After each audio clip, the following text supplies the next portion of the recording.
I know. I said you wouldn't need to, but... She's the one divorcing you. Don't take it out on me. I swear if you don't shut the fuck up, I will throw your ass out on the street! I know, you still look kinda under the weather, so... I already told you, I'm fine! Don't you ever fucking talk back to me! Do you want mommy to go home? Oh, yeah, you get in trouble? Shut the fuck up! Die! Die in a plane crash! That's...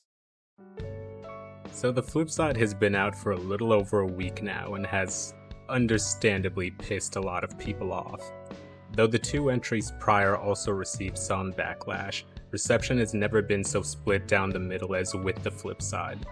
Some feel like the game does a good job of sticking to its guns, while others are disgusted by how far it pushes the envelope of its extreme tone. Human trafficking, drug abuse, parental abuse, sex work, and of course kid diddling aren't new subjects to 09, but the Flipside portrays them in a considerably darker manner than before, that many who've played the game are put off by it. Some feel like Max, the creator and writer of 09, attempts to live a fucked up fantasy via the Flipside. The last time I covered 09, I referenced a time Max was interviewed on a podcast called Thought Cops. In that very interview, Max elaborated on how he wrote Nicole. To paraphrase him, inspired by stories of girls too afraid to blow off guys they found annoying, Nicole serves as an antithesis to that fear. A girl unhinged, immoral, and unfeeling, with all the pretty privilege and social opportunity to take advantage of. The Flipside pushes this archetype to its limit, and despite the game being from Jekka's perspective, a lot of the shit happening is largely the result of Nicole's callous actions. Because you were playing as her previously, despite her objectively fucked up choices, it was easier to empathize with Nicole given what she was going through. Here, her depraved nature is amplified intensely, and it's considerably harder not to feel contempt for Nicole, and even sympathize with some of the people she abuses or hurts. We don't fucking like you! Kill yourself! Oh, speaking of Jeffrey, he's like really fun. Fun how? I got him to suck off a homeless guy. Who, what, where, when, and why the fuck did you do that? Care about fucking what anymore? Care about being a whore? No. Yeah, cause last I checked, selling your body so a guy can get off makes you a trashy, half-finished, tattoo sleeve, dimple-pierced fucking whore. Since the game's release, Max also received shit in the face of some pretty wild allegations, which I won't touch on much, but one in particular seems pretty damning, and if it is true, well, yikes. Finishing the game results in receiving a text message from Max where he speaks on what he hoped to accomplish with Class of 09 as a whole, using genuine experiences and social issues to fuel how he tackled writing the series. He seems happy that it serves as a bridge between people with varying experiences. To quote a bit of it here, from FPS streamer frat boy assholes who love Kyler, to purple-haired gender-neutral girls who love Ari, Class of 09 has succeeded in being a crossroads of internet culture, regardless of whether those two parties are even aware the other side plays the game.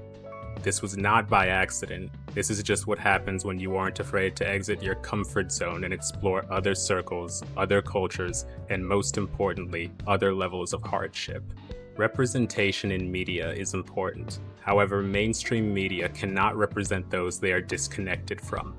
If you're suicidal, homeless, bulimic, addicted, a sex worker, or in an abusive relationship, Class of 09 is not shock humor to you. It merely displays a reality the comfortable can't comprehend. I'd say this quote encapsulates the mixed reception to the Flipside. While I can't claim to have all these traumatic experiences under my belt, I know what it's like to grow up in a school environment similar to 09. I know what it's like to fall into a depression so deep you think about unaliving yourself, to see addiction bring out the worst in people, to witness abusive relationships, statutory relationships, to experience and witness intense bullying. And I think a lot of people who have experienced such trauma continue to resonate with the game in spite of its controversy. People are still playing it, watching it, YouTubers are still making content of it, and according to Max, the game seems to have sold pretty well. Everyone's talking about it, everyone wants to kill you. How does that make you feel? I don't know. In the words of Fetty Wap, everybody's got their opinions, but they ain't got no money, A. All right. Yeah. all right. Also, yeah, our sales are not reflecting people being upset. I want to say that as well. This isn't to say that trauma or lack thereof will make you like or dislike the flip side, or even that people aren't justified in their disgust of the game. Neither Max nor the flip side are above criticism. What I am saying is I think Max's intentions of using real events in his series to reach people who've experienced different forms of mental, emotional, and physical damage to get them talking was ultimately successful. The moment I saw an R. Kelly reference, my jaw dropped to the floor like a 50-ton weight, and I knew I was in for something unique. Oh my god, is our house gonna end up on Dateline again? Dateline. What do you like, teenage girls or something? When you say teenage, how old are we talking here? When you say teenage, how old are we talking? That was way more words than no. Why is everyone a goddamn...